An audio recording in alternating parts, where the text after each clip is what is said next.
Hey dear learners, welcome back to e-learning platform of GS College of Commerce, Vaidha. This lecture is for the BCom first semester English medium for subject Business Economics. And this is the last part under the second chapter of this unit, that is cost concept. Today we are going to see long run average cost curves. In our last lecture, we have seen the different types of short-run cost and the behavior of different types of short-run cost with the schedule and the diagram. In today's lecture, we are going to discuss the long-run average cost curve. So, when we talk about the long run, okay, so long run is a period whereby all factors, all inputs are variable. In long run, you can either set up a new plant or you can dismantle an old one. Okay, so long run is a period whereby all the factors are variable. So when we talk about the long run, so the concept of fixed cost doesn't exist over there. Okay, now we will see the concept of long run average cost curve. See, when we talk about the long run, so actually even though the planning is being done for the long run, still it operates in short run.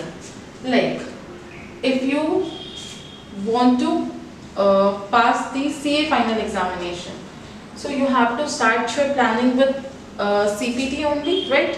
You have to go for the CPT, you have to go for the foundation, and then only you can go for the final one. Hai?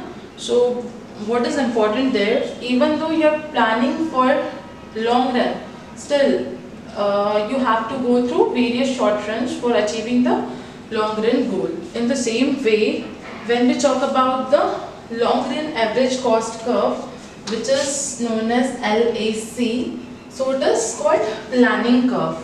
Okay, here we use this curve for long term planning. In long term, what's going to be the optimum level of output? At what level of output the cost would be at its lowest. So for planning this, for achieving the optimum level of output at the lowest possible cost, this long run average cost curve helps. Okay, so when we talk about the long run average cost curve, so it covers various short-run average cost curves that you can see in the diagram. As it covers n number of short-run average cost curves, so therefore it's known as planning curve.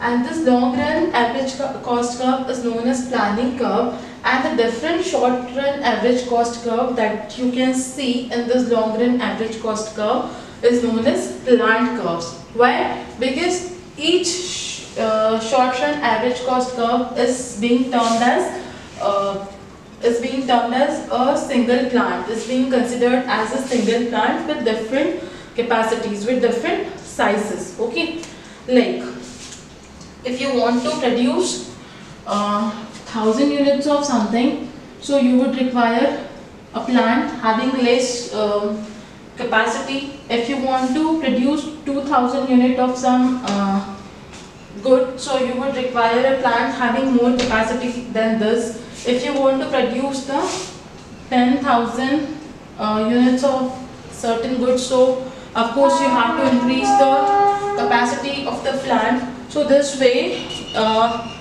as per the number of output, the capacity of the plants needs to be changed. Okay, so these are the different this short run average cost curves shows different plant capacity. Okay, so let's try to understand this with the help of an example. See, in first figure here you can see three short run average cost curve, and here you can see that the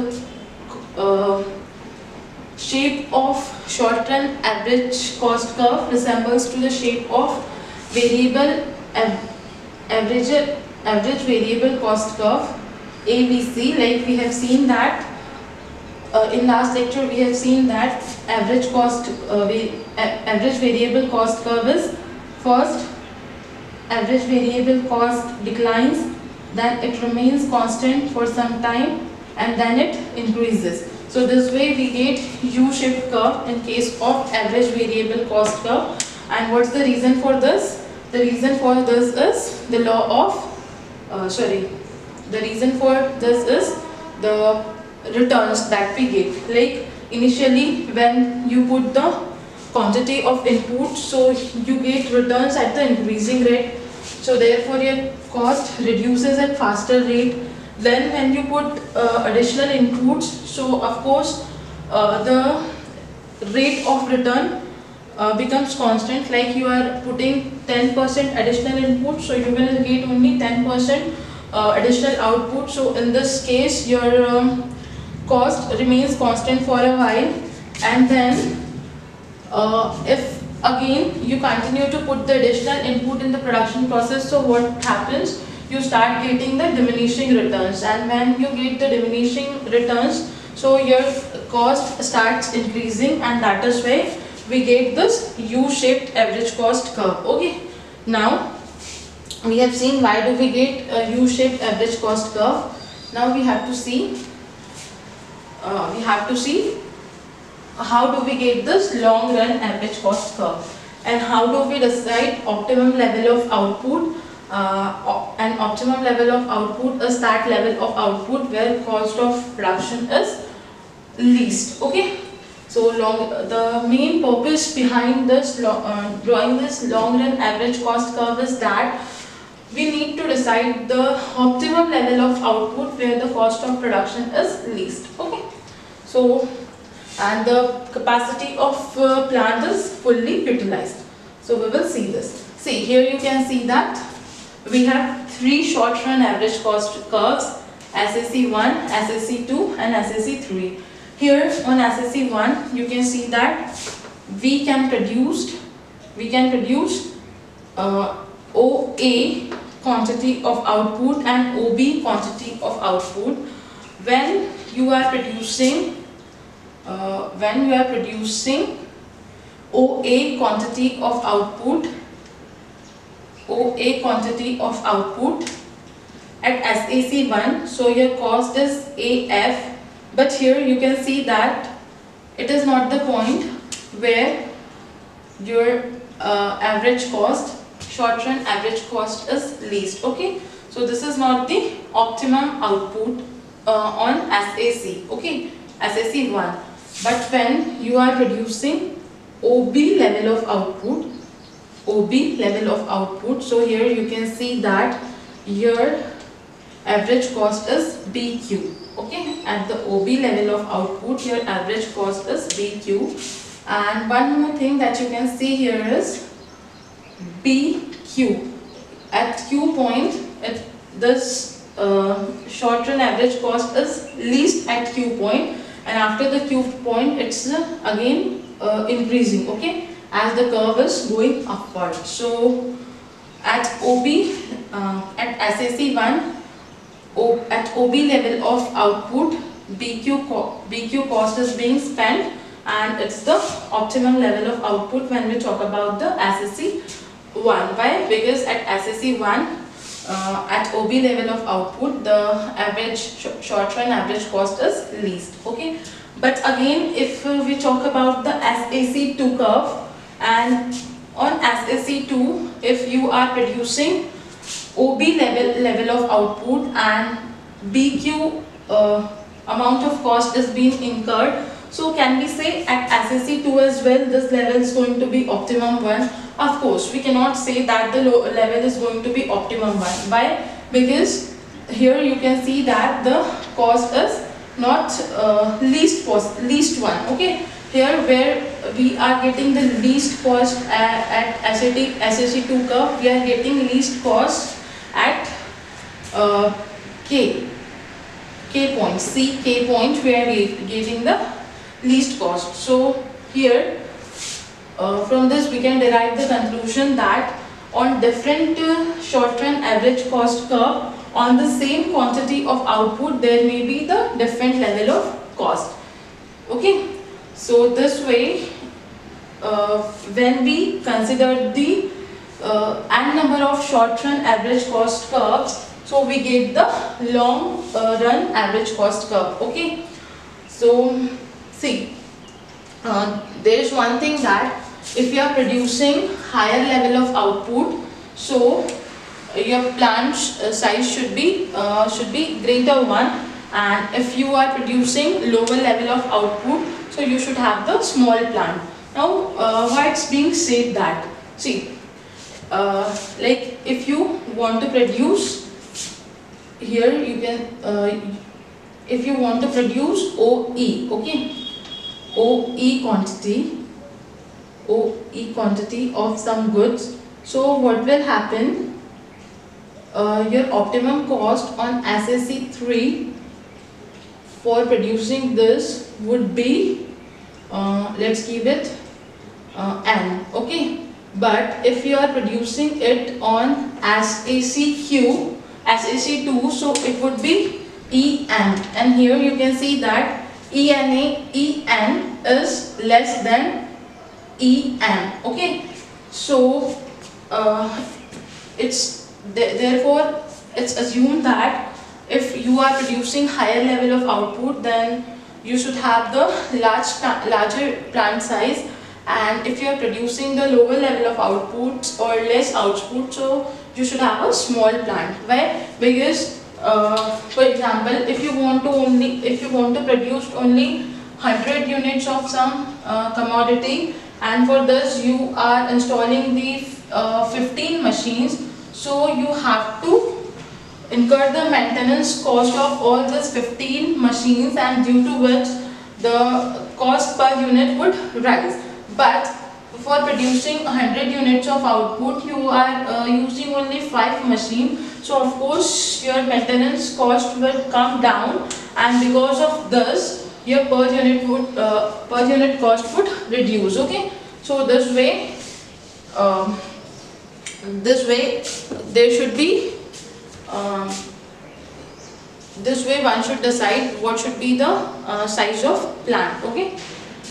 If the size of output is greater, so the plant can be bigger one, the capacity of plant can be higher one, and if the size of your output is lower, so plant capacity can be leisure one, okay. So this way, these are the different short run average cost curves that we have seen. Now, as we have discussed in previous lectures as well, when we talk about the long run, okay, so even though the planning is being done in long run, still it's being operated in short run.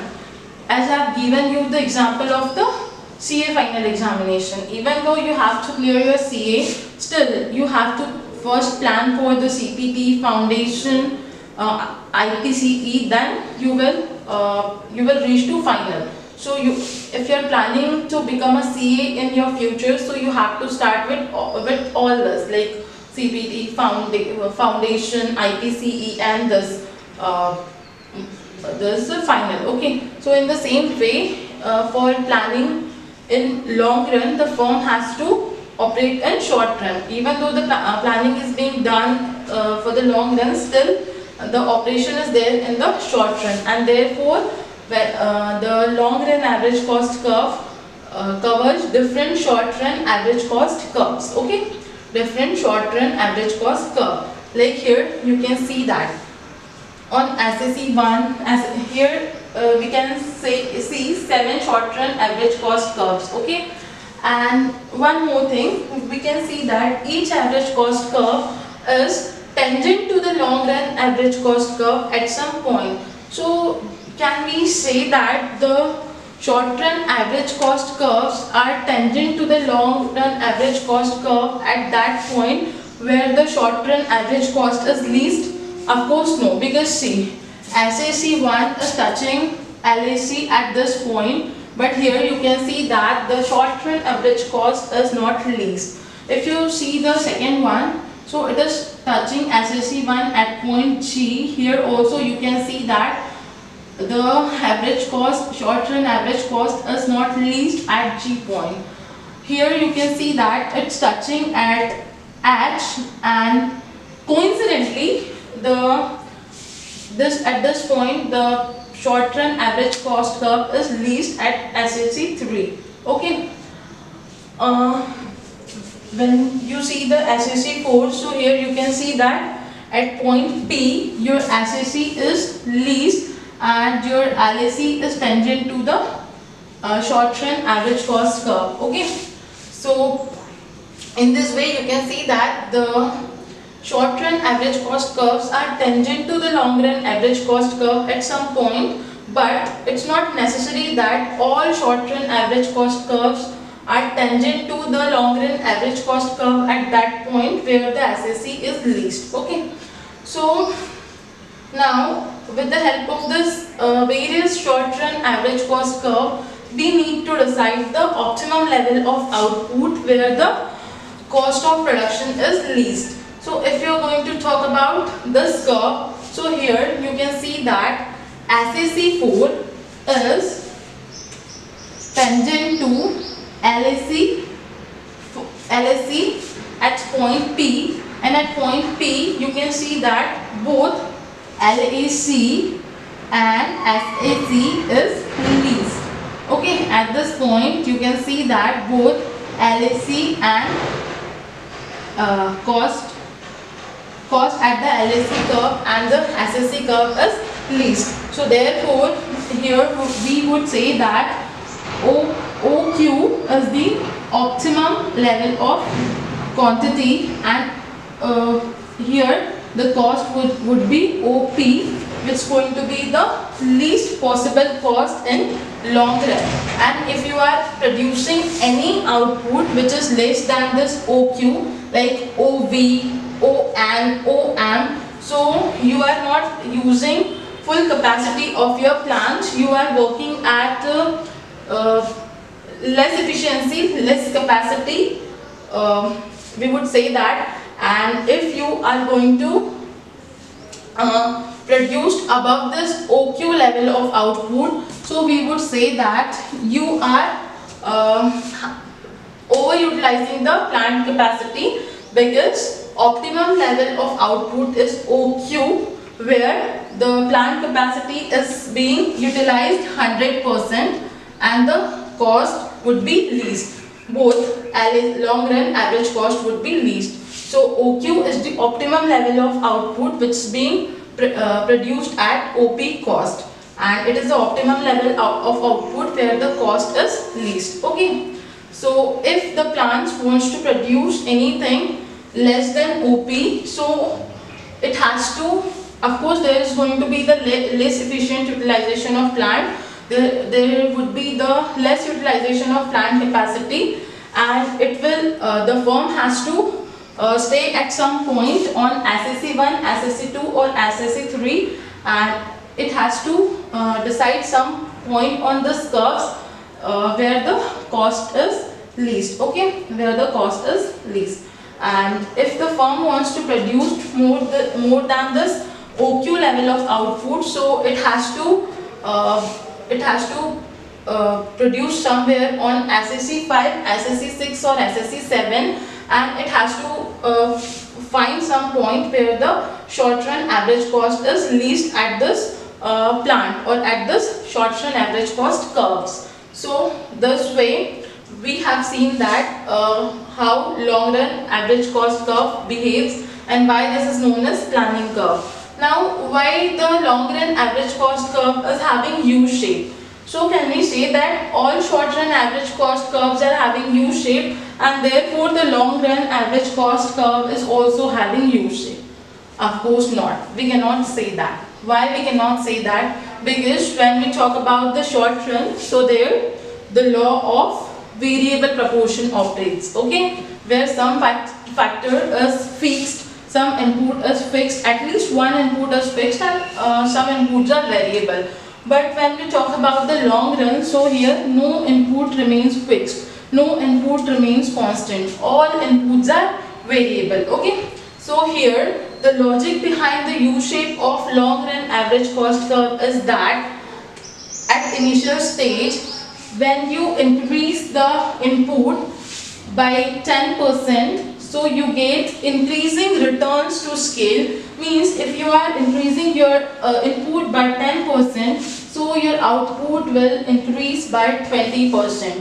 And when your output is increasing at larger proportion as compared to your input, so what will happen? Of course, your cost will decline at faster rate, and therefore in LAC curve you can see that at initial stage the cost is declining at faster rate, and at the second stage you see that it's a constant returns to scale. So here when you increase your input by 10%, so your output will also increase only by 10%. So here you can see that your long run average cost curve is constant, okay, is constant. And then the third stage that we have seen under the law of returns to scale is that the decreasing returns to scale. Here what happens if your output is you are increasing your output by 10%, so your output will increase only by 5%. So here your output is increasing but the rate of increment is decreasing one, and therefore here your cost will go up, okay, your cost will increase.